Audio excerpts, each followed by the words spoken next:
जय श्री कृष्णा, जय श्री राम, जय गौ माता, जय राधे श्याम। आप देख रहे हैं तुलसी तपोवन यूट्यूब चैनल और इस वीडियो में हम ये चर्चा कर रहे हैं एकादशी का व्रत प्रथम दिन पहले दिन किया जाए या दूसरे दिन। इसमें लोग बड़े संशय में रहते हैं, तो उसके लिए मैं थोड़ी सी जानकारी आपको पद्म पुराण के माध्यम से दे रहा हूँ, जो सुन करके आपको बहुत अच्छा लगेगा। सबसे पहले तो आप सभी हरि वैष्णव जनों को प्रणाम है। आप एकादशी का व्रत करते हैं वही इस वीडियो को सुनेंगे। तो सबसे पहले तो मैं ये कहूँगा कि एकादशी का व्रत वह ज्यादा बढ़िया है जिसमें दशमी बिल्कुल भी ना हो। यदि भूल करके भी एकादशी का व्रत यदि दशमी में कर लिया है तो उसके लिए भगवान व्यास ने लिखा है कि व्याह स्थानम तद विष्णु तापम दत्वा प्रगच्छति।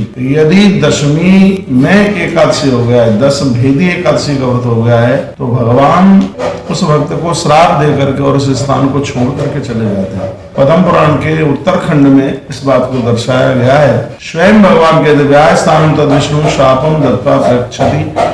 मैं उस स्थान को छोड़ करके चला जाता हूँ और वह मुझे भक्त बिल्कुल भी प्रिय लगते नहीं है जो दशम भेदी एकादशी करते हैं। इसलिए एकादशी का जब आप व्रत करते हैं तो अपने गुरुजनों को पहले आप पूछ लीजिएगा कि 11 कब की है, एकादशी कब की है, और उनको पूछ करके ही व्रत किया जाए तो बहुत ज्यादा बढ़िया है। तो मैं एक बार में फिर सबको कहूँगा, हर वैष्णव जनों के लिए एकादशी का व्रत इतना प्रभावशाली। अश्वमेध सहस्रस्य वाजपेयी जो 11 का व्रत करते हैं उनको हजारों अश्वमेध और सैकड़ों वाजपेयी करने का बिल्कुल फल प्राप्त होता है। इसलिए हर वैष्णव जनों के लिए एकादशी का व्रत तो इस धरती पर किसी वरदान से बिल्कुल कम नहीं है। 11 का व्रत करना चाहिए और एकादशी वह कीजिए जो द्वादश भेदी हो रही है, जो 11 में द्वादशी चल करके आ जाती है, तो उस एकादशी की महिमा बहुत ज्यादा है और वही व्रत किया जाए तो और ज्यादा ठीक है। इसलिए हम हर बार एकादशी से पहले कुछ वीडियो आपके पास में भेजते हैं। इसलिए भेजते हैं क्योंकि आप ठीक से अपना 11 का व्रत कर सकें। अब के बार भी एकादशी 2 दिन की पड़ गई है। 22 तारीख की भी एकादशी है, 23 तारीख की भी एकादशी है। तो 22 तारीख को उदिता में एकादशी है, ये बिल्कुल है, लेकिन ब्रह्म मुहूर्त में दशमी पड़ रही है। 4 बज रहा हो और आपके लिए कहीं से फोन आ जाए, क्यों भैया आज कौन सा दिन है, तो 4 बजे आप पिछले दिन नहीं बताएंगे, जो वर्तमान का दिन है उसी को ही आप बताएंगे। तो मैं तो कहूंगा कि ब्रह्म मुहूर्त में भी दशमी का होना बिल्कुल भी ठीक नहीं है। तो 22 तारीख को जो 11 है, भले ही वो उदिता में है, लेकिन ब्रह्म मुहूर्त में दशमी पड़ रही है, इसलिए वो बिल्कुल ज्यादा ठीक नहीं है। और जो 23 तारीख को जो एकादशी है, तो मैं कहूंगा ब्रह्म मुहूर्त में भी एकादशी है और उदिता में भी एकादशी है, उसके बाद द्वादशी पड़ रही है। इसलिए आप 23 तारीख को ही 11 का व्रत कीजिए। मोक्षदा एकादशी है, बहुत बड़ी एकादशी है, गीता जयंती है, उसने श्रीमद् भगवत गीता का पाठ कीजिए और आनंद कीजिएगा। पितृपक्षे मातृ पक्षे भार्या पक्षे तु